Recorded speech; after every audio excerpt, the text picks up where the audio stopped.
Hello students, welcome to the masters world में आप सभी का बहुत बहुत स्वागत है।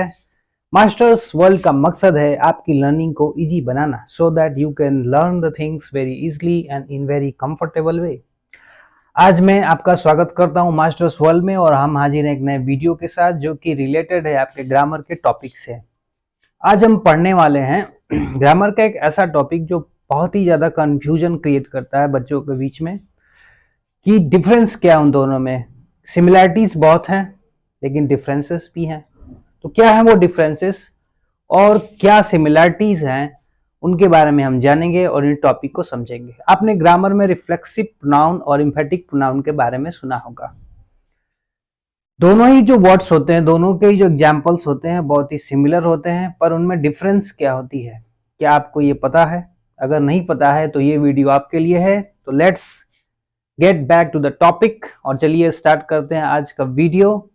और आज का जो वीडियो है वो है रिफ्लेक्सिव प्रोनाउन और एम्फेटिक प्रोनाउन के बारे में। ठीक है, रिफ्लेक्शन वर्ड आपने सुना होगा। रिफ्लेक्शन मीन्स कोई भी चीज, कोई भी रे जब टकराती है फिर वहां से बेंड होती है। ठीक है, तो सिमिलरी फंक्शन यहाँ पे प्रोनाउन का भी है। ठीक है, एम्फेटिक वर्ड जो आया है वो एम्फेसिस से आया है। एम्फेसिस का मतलब क्या होता है? एम्फेसिस का मतलब होता है किसी भी बात को जोर दे के कहना। ठीक है, आपको रूट, अगर आपको वर्ड का जो रूट वर्ड है उसका जो मीनिंग पता हो तो आधा जो लर्निंग है आपका बहुत ही आसान हो जाता है। आपको डेफिनेशन और एग्जांपल्स जानने से पहले ही समझ आ जाता है कि आखिर प्रोनाउन किस बारे में होगा। इसलिए वर्ड्स की जो रूट मीनिंग है वो क्लियर होनी चाहिए, उससे आपका हर एक सब्जेक्ट आसान बनता है। And you all know that English is very much compulsory. If you want to be comfortable in all the subjects, you want to understand all the topics in all the subjects, your English speaking, your English vocabulary must be at a better level. वो कहाँ होना चाहिए? एक better स्तर पे होना चाहिए। ठीक है, तो इंग्लिश सीखना it is very much necessary in today's world. You cannot avoid that. आप इसे अवॉइड नहीं कर सकते। You cannot ignore the fact that English is very much compulsory. It is all pervasive. All pervasive means it is universal और आपको सीखना ही पड़ेगा। तो धीरे धीरे करके हम स्टेप बाय स्टेप सीखेंगे थोड़ी थोड़ी चीजों को। ठीक है, तो चलिए हम समझते हैं रिफ्लेक्सिव प्रोनाउन क्या होता है। पहले मैंने इसके बारे में डेफिनेशन एक स्मॉल लिखा हुआ है, उसे समझने की कोशिश करेंगे। Reflects back the action done by the subject. Reflexive pronoun का वर्क ये होता है कि जो काम सब्जेक्ट करता है, ठीक है, उसको वापस उसी के ऊपर उसका प्रभाव पड़ता है। जो काम सब्जेक्ट करेगा उसका प्रभाव रिफ्लेक्ट होके, मतलब मुड़ के बेंड होके फिर वापस उसी के ऊपर आ जाएगा। ठीक है, वो है रिफ्लेक्सिव प्रोनाउन। एम्फेटिक प्रोनाउन क्या है?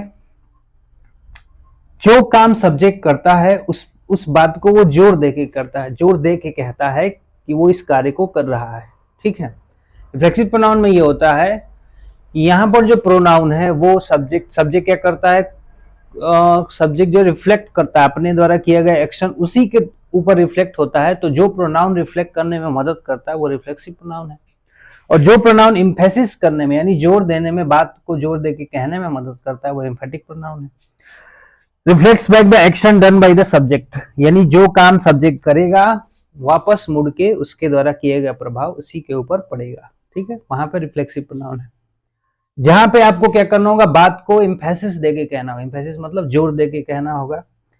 वहां पर किसका यूज होगा? एम्फेटिक प्रोनाउन का।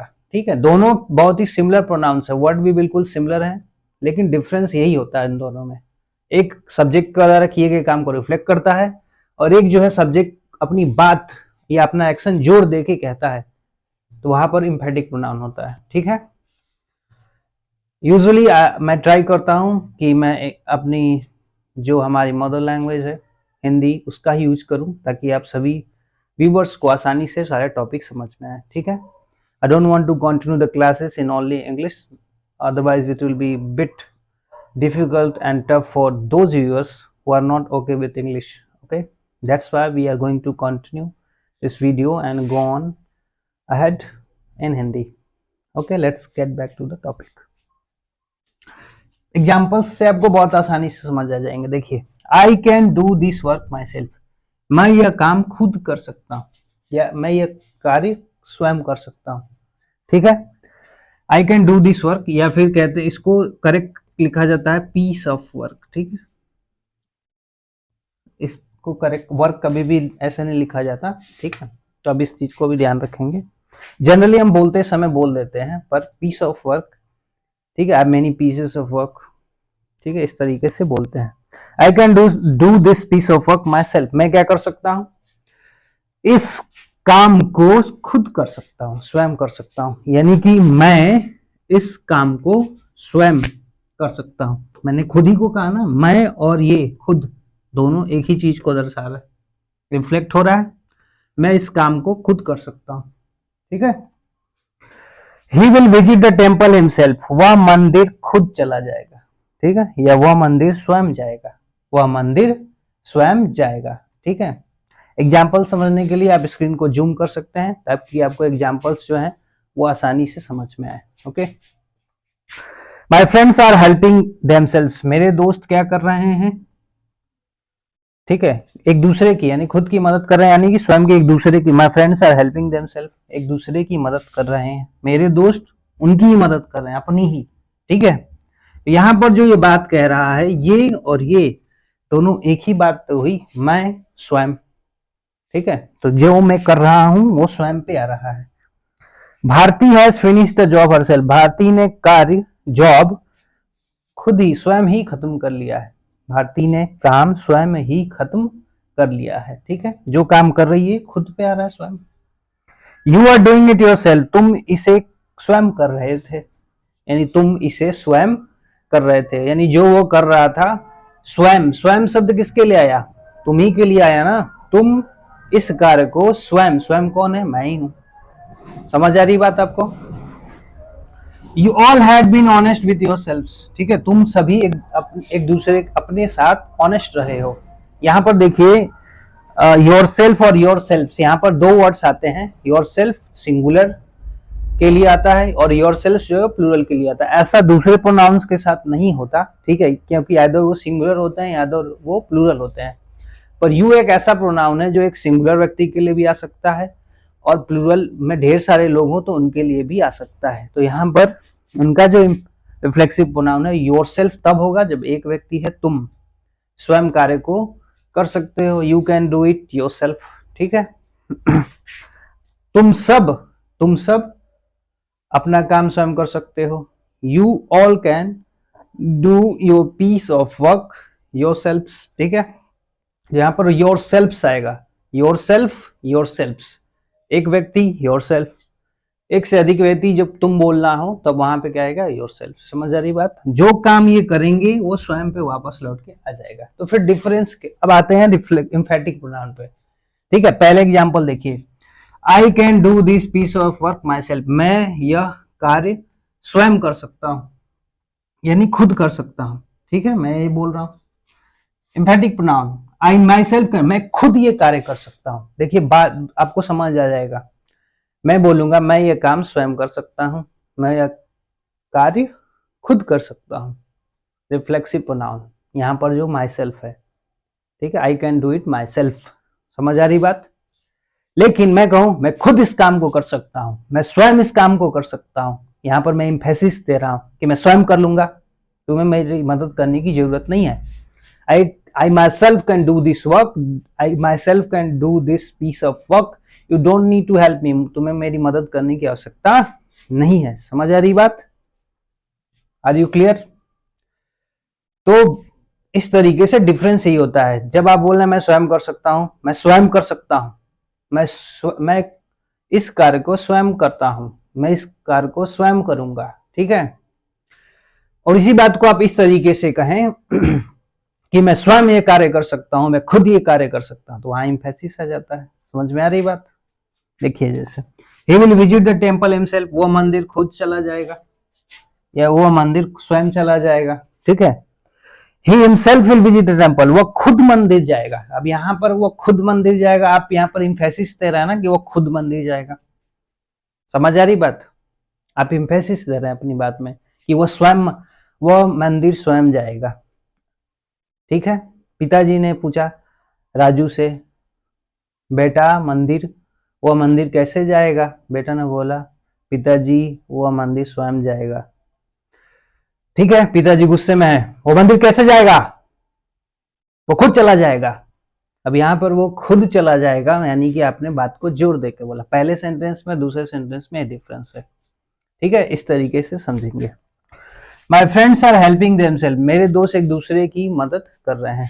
माई फ्रेंड देमसेल्फ, मेरे दोस्त स्वयं एक दूसरे की मदद कर रहे हैं। ये डिफरेंस है, समझ आ रही बात? एक में आप पहले खुद बोल देते हो, एम्फेटिक होता है, बाद में बोलते हो खुद और स्वयं, रिफ्लेक्सिव हो जाता है। समझ आ रही बात? बहुत ही इजी सी चीज है। थोड़ा सा समझेंगे, भाव समझिए। यहाँ पर क्या भाव क्या है सेंटेंस का। Bharti has finish the job herself, Bharti ने जॉब खुद पूरा कर लिया है। भारती, यहाँ पर Bharti herself has finish the, Bharti ने खुद कार्य पूरा कर लिया। भारती ने कार्य खुद पूरा किया है। भारती ने खुद कार्य पूरा किया है। भारती ने कार्य खुद पूरा किया है। भारती ने खुद कार्य पूरा किया है। डिफरेंस समझ आ रहा है आपको? यहाँ पर जो खुद पूरा किया है एम्फेटिक प्रोनाउन, भारती ने कार्य खुद पूरा किया है रिफ्लेक्सिव प्रोनाउन। समझ आ रही है बात आपको? आई होप आपको समझ आ रही होगी। इसी तरीके से you are doing it yourself, तुम इसे खुद कर रहे थे। यू योरसेल्फ आर डूइंग, तुम खुद इसे कर रहे थे। तुम इसे खुद कर रहे थे, स्वयं कर रहे थे। तुम खुद इसे कर रहे थे, तुम खुद इसे कर रहे थे। समझ आ रही बात? क्लियर हो रहा है?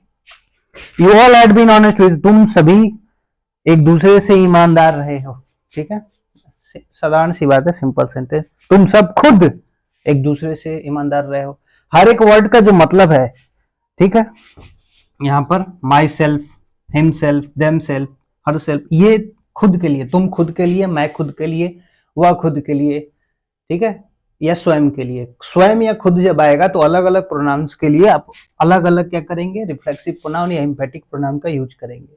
अब मैंने जो एग्जांपल्स यहाँ पे नहीं लिखे हैं, ठीक है, वो मैं आपको बता रहा हूं कौन कौन से नहीं लिखे हैं। जैसे कि आवर सेल्फ्स,